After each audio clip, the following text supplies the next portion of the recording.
Engenharia é da PS.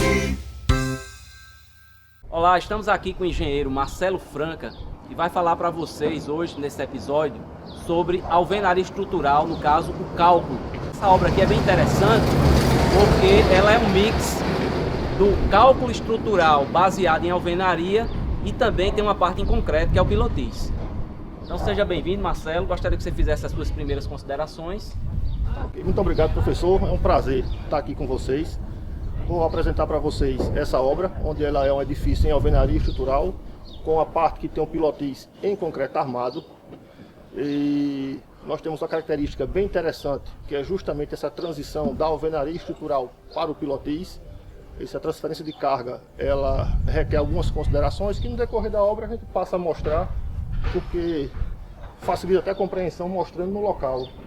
Certo. E a gente pode também, de repente, mostrar alguma coisa assim inerente ao cálculo. Também gostaria Podemos que a gente sim, certo? Deve ter projeto na obra, com certeza a gente Vamos lá? pega e fala. Vamos lá? Vamos lá. Se você ainda não se inscreveu no nosso canal, peço que faça agora. Isso ajudará cada vez mais que o nosso canal possa crescer e oferecer cada vez mais um conteúdo diversificado e de qualidade a você. Engenharia é da PS. Os blocos que compõem o sistema construtivo em alvenaria estrutural, basicamente ele pode ser cerâmico ou de concreto. No caso do cerâmico, nós temos a família 29, composta pelo bloco principal. Essa família se caracteriza pelo comprimento do bloco de 29 centímetros, que com 1 centímetro da junta de argamassa passa a ter uma modulação de 30 centímetros, passa a ter um comprimento de 30 centímetros. E a modulação, por sua vez, metade desse comprimento, 15 centímetros.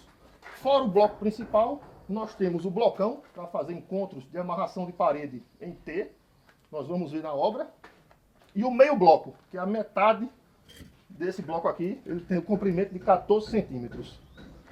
Para complementar a família, nós temos a canaleta U, onde essa canaleta ela é utilizada em vergas e contravergas, a canaleta U baixa e a canaleta J.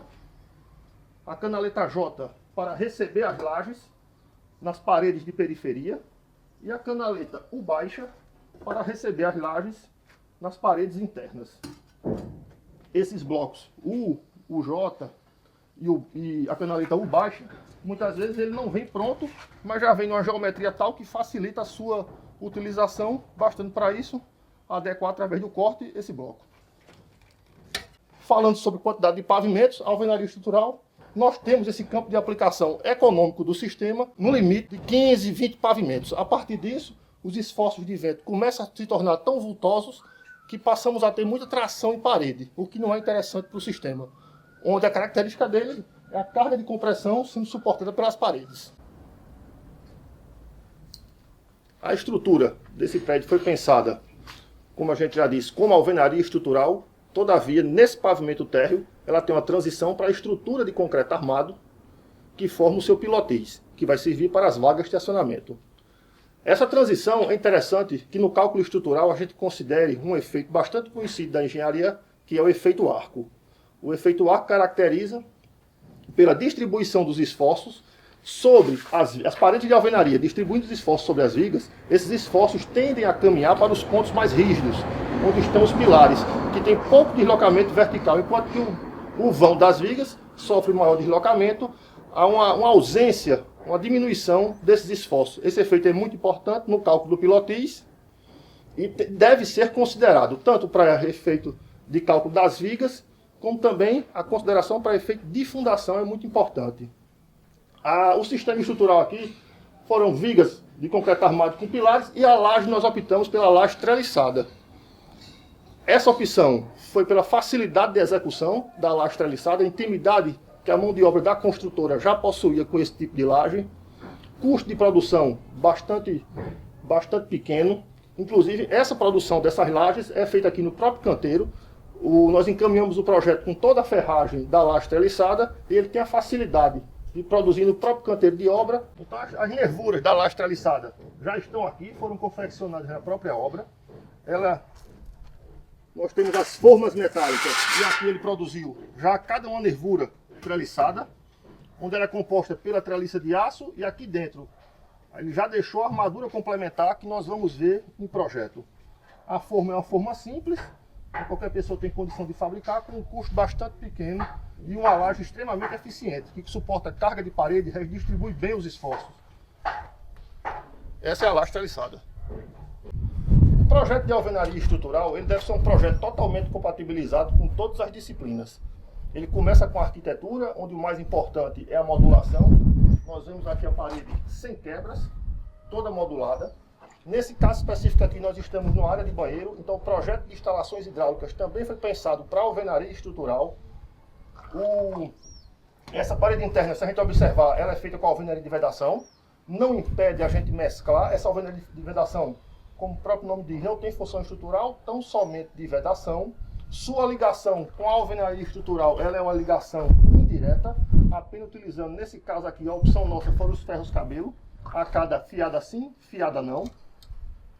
E nós optamos por utilizar a alvenaria de vedação, dividindo os dois banheiros. A norma de alvenaria estrutural, ela não permite que condutores de fluidos fiquem embutidos em paredes estruturais, salvo se na manutenção não for necessária a quebra dos blocos. Como isso é muito difícil, nós temos algumas soluções, como a utilização de shafts ou as paredes hidráulicas. A alvenaria estrutural é um sistema que, dentre suas vantagens, a gente pode citar economia de mão de obra, de tempo de execução, um menor uso de mão de obra especializada. Nós temos uma quantidade de armação muito pequena e muito fácil de executar. Geralmente são armaduras construtivas, ferro de 10 milímetros e alguns pontos de grout. Aqui o exemplo de uma contraverga, que via de regra também tem uma armadura construtiva, muitas vezes formada por dois ferros de 8 milímetros ou um ferro de 10 milímetros. Chamar a atenção que para essa armadura da contraverga, ela deve ficar preferencialmente na parte superior, porque ela traciona esses bordos superiores dessa extremidade. Nessa região aqui nós vemos também o cuidado na execução que deve ter. Apesar de não precisar de tanta mão de obra especializada na construção da alvenaria estrutural, a mão de obra para assentamento de alvenaria ela tem que ser muito cuidadosa. Então a gente consegue perceber aqui a perfeição das juntas, em torno de 1 centímetro, a modulação muito bem feita, sem quebra de blocos, junta em toda vertical, em toda horizontal.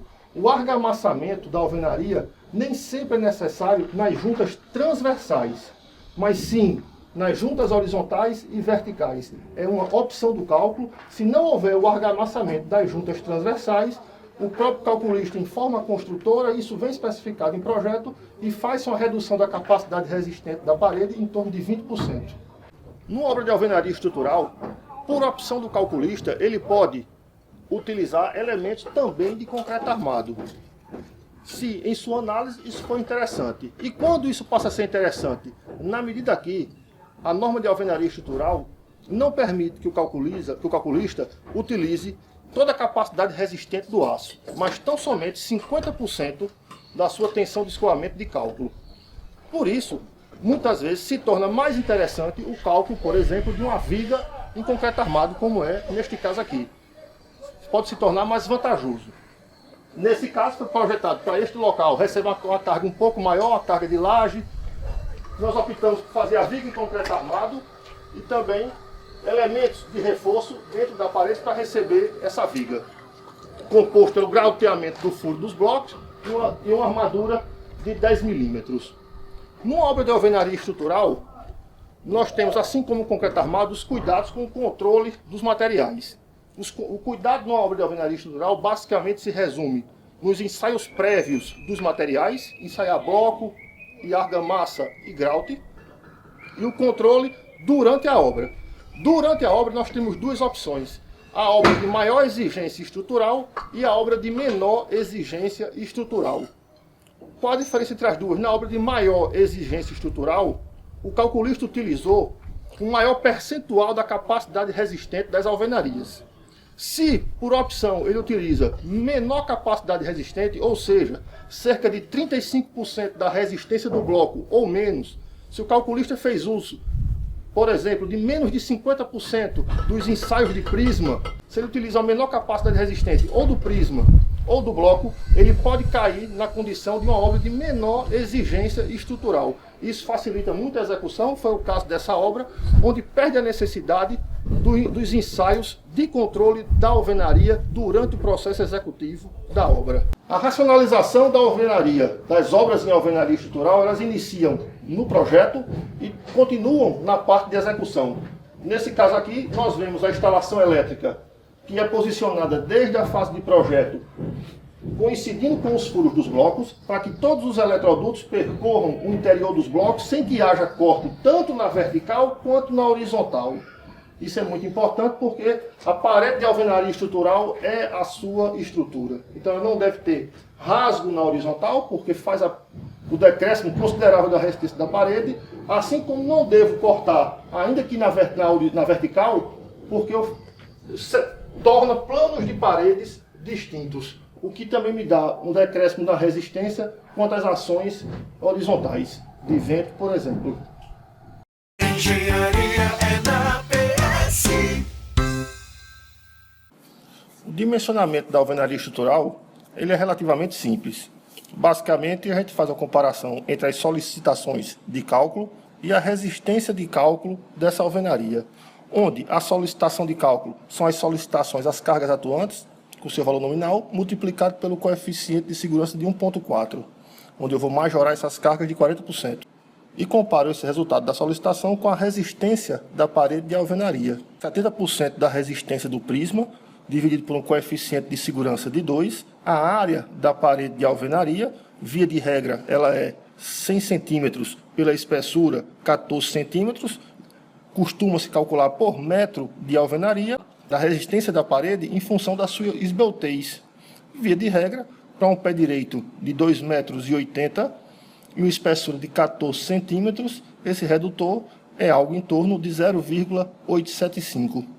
E com isso, multiplicando todos esses três fatores, a resistência da alvenaria, a área da parede e o fator redutor, que é em função da esbeltez, nós temos a resistência de cálculo. Comparada a resistência de cálculo com a solicitação de cálculo, nós verificamos se a alvenaria passa ou não no seu dimensionamento. Nossa opção pela laje treliçada, como nós dissemos, também foi relacionada à possibilidade dessa laje de suportar carga de parede. Nós temos ali uma alvenaria que também existe no pavimento superior, nesse caso específico, uma alvenaria de vedação. Essa forma uma carga linear em cima dessa laje e optamos por utilizar duas nervuras justapostas para suportar essa carga de parede.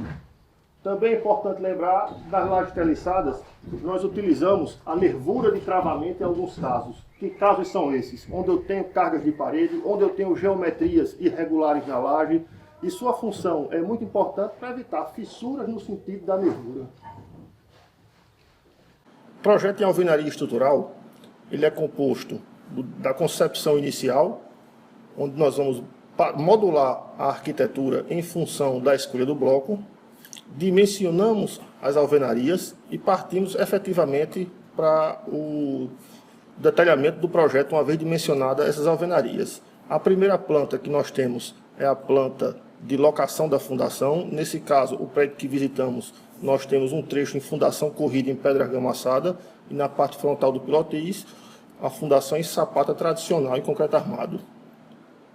A locação nós fazemos por eixo desses elementos estruturais, tanto os pilares como os eixos de parede, com cotas de eixo e cotas acumuladas.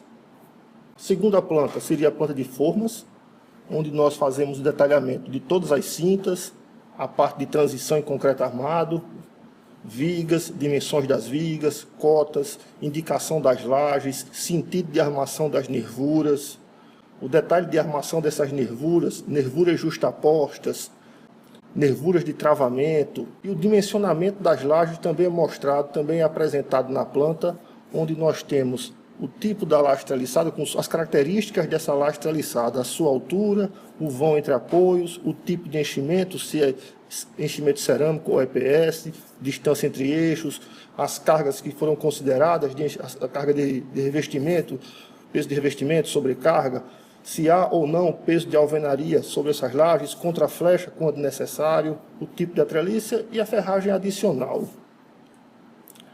Também temos, por norma, tanto para os blocos cerâmicos como para os blocos de concreto, é exigido as plantas de fiada, planta de primeira fiada e a planta de segunda fiada.